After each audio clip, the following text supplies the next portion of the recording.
Et si aujourd'hui on faisait un petit jeu? J'ai sélectionné 16 romans qui me rappellent certains endroits de mon passé, des lieux marquants, et je me suis dit que ce serait peut-être sympa de partager tout ça avec vous. Le mois de septembre de Frédéric Hébrard, c'est un roman que j'ai lu plusieurs fois, et la première fois, c'était dans ma chambre d'adolescente chez mes parents. Je l'ai relu au moins 3 fois depuis.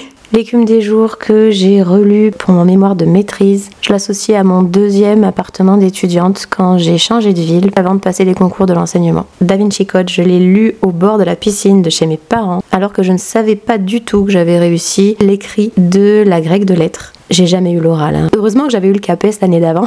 Les tribulations de Tiffany Trott est associé au 2e appart que j'ai eu dans ma seconde ville étudiante, et il m'avait été conseillé par mon amie Céline, qui me conseille toujours de bons ouvrages feel good. D'ailleurs, un de ses romanciers préférés, c'est Marc Lévy, et Mes amis, mes amours, je l'associe à un voyage à Londres avec une copine en 2009, je crois. Alors, Les Masques de Saint-Marc, c'est un policier historique que j'associe au balcon de mon premier appart que j'ai acheté lorsque je me suis installée dans la région où on est actuellement.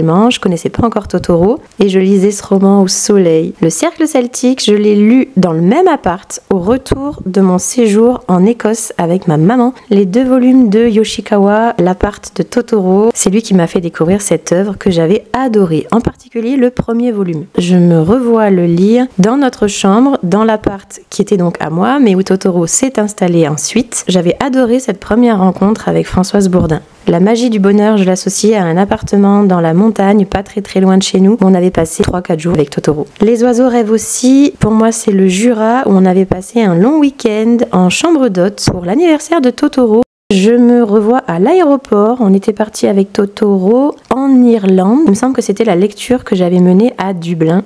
Celui-ci, il a un jumeau qui est resté quelque part sur un siège de l'aéroport de San Francisco en février 2014. Mais comme j'avais pas fini mon roman, je l'ai commandé d'occasion pour savoir la fin. Wild, ce sont de longues heures passées dans un cabinet médical, un roman inspirant qui est arrivé pile au bon moment. Le tome 1 des Sœurs Carmine, c'est le salon du livre de Paris où j'avais été en 2019. C'est le seul salon du livre un peu grand comme ça que j'ai pu faire. Le lardon était resté avec son papa, il en avait profité pour avoir la varicelle pile pendant ce week-end-là.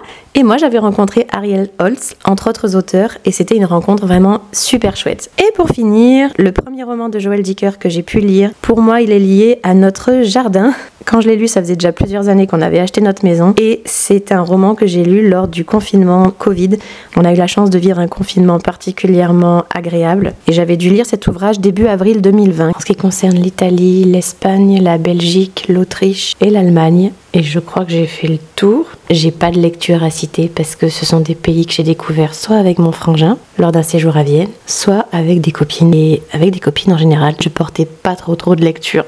Voilà, j'espère que ce petit parcours en 16 escales vous aura plu. Vous aussi, je suis sûre que vous avez des livres que vous associez à des endroits, à des lieux bien particuliers. Jetez un petit coup d'œil dans votre bibliothèque. Sur ce, je vous dis à très vite. Ciao, ciao!